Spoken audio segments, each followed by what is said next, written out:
Hello, my name is Chris Arnone, coming to you again with another quarantine read. I'm a second-year MFA student that's Master of Fine Arts in Creative Writing. I write fiction and poetry at the University of Missouri, Kansas City.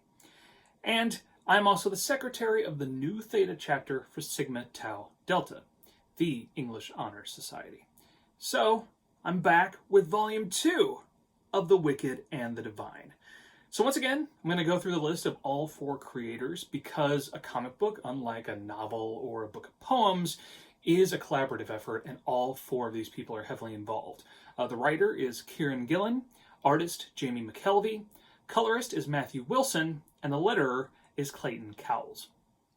So this previous book, my last video entry in this, ended the first major arc for The Wicked and the Divine. 11 issues, big cliffhanger, like I said. Go check that out if you're curious what I thought about all that. And so now we're into book 2. But before the second major arc kicks off, this book has 6 standalone issues. Most of them with a guest artist, which is a pretty cool thing to do, and each of them focused on one individual character. Issue 12 is drawn by Kate Brown and focuses on Beth, who was Cassandra's intern before she was fired. Issue 13 is drawn by Tula Lote and focused on Tara, who is one of the few Pantheon members we had absolutely not seen on the page thus far. Issue 14 brings us back to Jamie McKelvey, the primary artist for The Wicked and the Divine, and it focuses on Woden. Issue 15 was drawn by Stephanie Hans and focused on Amaterasu.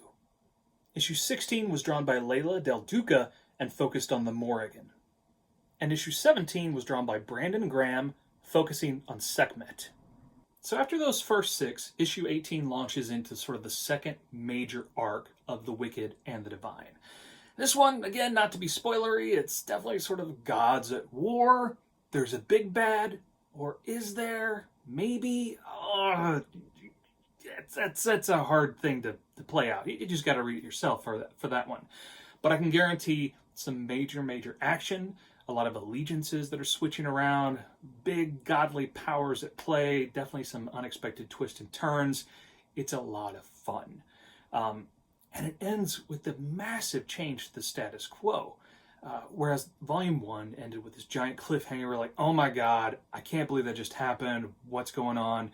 Volume 2 is more of like, oh, wait, so what does all this mean? What happens now? And this is only book 2, and there are 4 of these. So we're only about halfway through The Wicked and the Divine at this point, and I'm sort of wondering, like, I have no idea what's going to start in book 3. We'll just find out. And once again, because this is Sigma Tau Delta, the English Honors Society, I'm not just going to do a review or talk about what happened. Well, I don't want to get spoilery anyway, but let's talk about some themes. Let's apply a little, literature academia to this. So first off, it has all the same themes from the first volume. Those are carrying through. Please go check out my first video covering book 1, and you can see what I was talking about there. But this also launches into a few new things, particularly with those first 6 issues. They're all one-shots focusing on individual characters. A lot of what they're getting into is the pre-Apotheosis days for these different gods. So what do I mean by pre-Apotheosis? Well, Apotheosis means literally ascension to godhood. It's one of my favorite words. Any chance to use it, I'll throw it out there. And it actually applies for The Wicked and the Divine. So you're getting into the sort of origin stories, if you will. And a lot of these speak to anyone in real life who goes from kind of nothing to sudden fame, whether it's an actor or a musician or a professional athlete. I used to work in audience response technology, and one of the conferences we would do every year was actually the Rookie Symposium for the NBA. And in that, you're bringing in all these young men, late teens to early 20s, who a lot of them came from nothing, they didn't have a lot, and they're about to be in multi-million-dollar contracts. And it really is talking to them like how your world is going to change, how your life is going to change. And I've read, too, different professional athletes, when they sign those big rookie contracts, it's like winning the lottery. It's completely life-changing. And The Wicked and the Divine, especially with these little one-shot that delve into who these people were before their godhood, you're getting that. A lot of them came from really broken homes, problematic situations, but not all. Some had very loving homes. And how now, with this newfound power and responsibility juxtaposed against who who they were and who they're still trying to be, a lot of times leaving those people completely behind, or with Minerva, bringing her parents along for the ride. And so that juxtaposition, that power and fame and who you are and who you are at your core, no matter what craziness is going on around you, that's a big theme that's going on, especially as we get into book 2. So review time, probably the reason you came here to begin with. First off, I realized now, I said this last time, I was originally reading The Wicked and Divine as it was coming out, and then I stopped. Whether it was because school or life or whatever, I just didn't have the time and stopped, but I did keep buying the books, and I wasn't quite sure where I left off. Well, ends up that I left off right at the end of that first arc, so everything starting book 2 was brand new for me. So that was really, really fun. I must say, Volume 2, even more than Volume 1, such a page-turner. I enjoyed those 6 small issues. Now, personally for me, Jamie McKelvey, I really prefer his art to the guest artist that they had. There was definitely some fun there, some different interpretations, which is always cool to see, but McKelvey's art just, it's incredible. I love it. But then when you get to that second arc, the actual issue 18, I stayed up pretty late that night because I just could not stop. I had to get through it. I had to just keep going because it was crazy and it was fun and I loved it. I also really love that we're getting to know these characters better. It's such a difficult medium, comic books, to really deep dive into, especially a lot of characters. Now, book 1 did a pretty good job letting us get to know Laura, Cassandra, a couple of the gods here and there.